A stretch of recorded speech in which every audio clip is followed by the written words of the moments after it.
කූඩුවක ඉපද අහසක් පවතින බව කිසිදා නොදන්නා කුරුල්ලෙකු ගැන සිතන්න.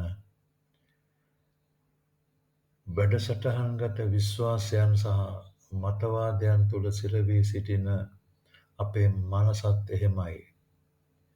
අපේ මනසත් ප්‍රෝග්‍රෑම් කරලා තියෙන්නේ අප ඉපදුන මොහොතේ පටන් අපට සූදානම් කළ පිළිතුරු කවනවා.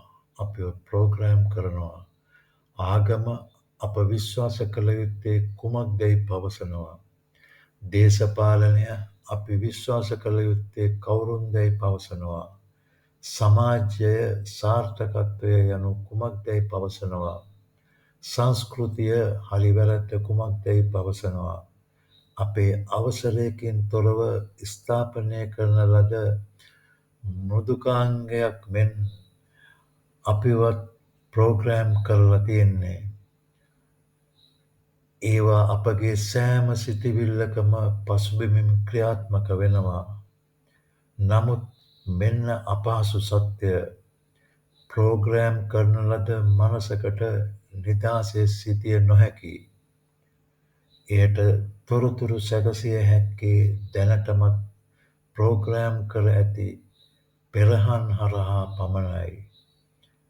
එය ඔබ පැළඳ සිටින බව ඔබට අමතක වූ වර්ණ කණ්ණාඩි පැළඳ සිටින්නාක් මෙන් ඔබ දකින සෑම දෙයක්ම වර්ණ ගන්වා ඇත.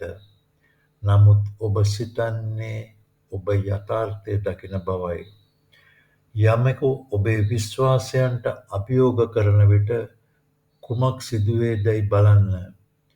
ඔබේ මනස වෛශිකව අභියෝගය විමර්ශනය කරන්නේ.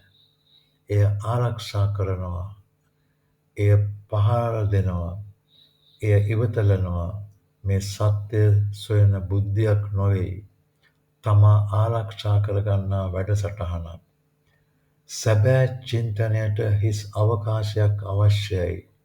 එයට ඔබ වඩාත් අගය කරන විශ්වාසයන් ඇතුළු සෑම දෙයක්ම ප්‍රශ්න කිරීමට ඇති ධෛර්යයක් අවශ්‍යයි.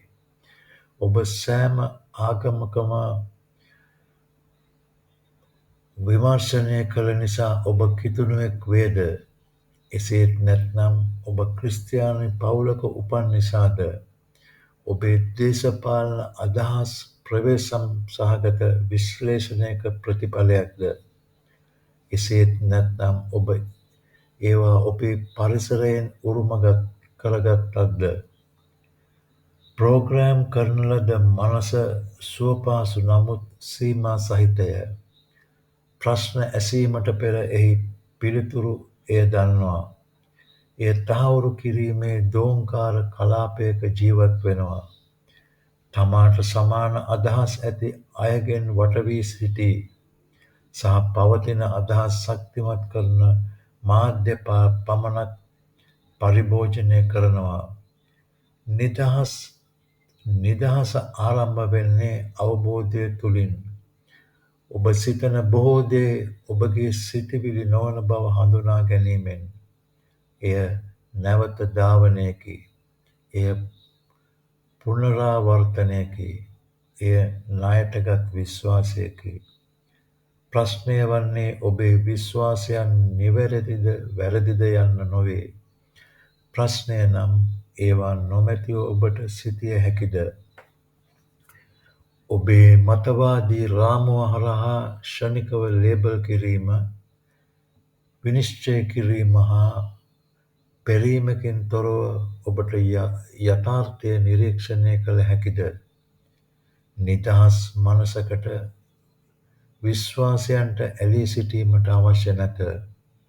එයට අදහස් සැහැල්ලුවෙන් අල්ලාගෙන සිටීමට, නිරන්තරයෙන් ප්‍රශ්න කිරීමට සහ තමා සම්පූර්ණයෙන්ම වැරදි විය හැකි බවට විවෘතව සිටීමට පුළුවන්ය.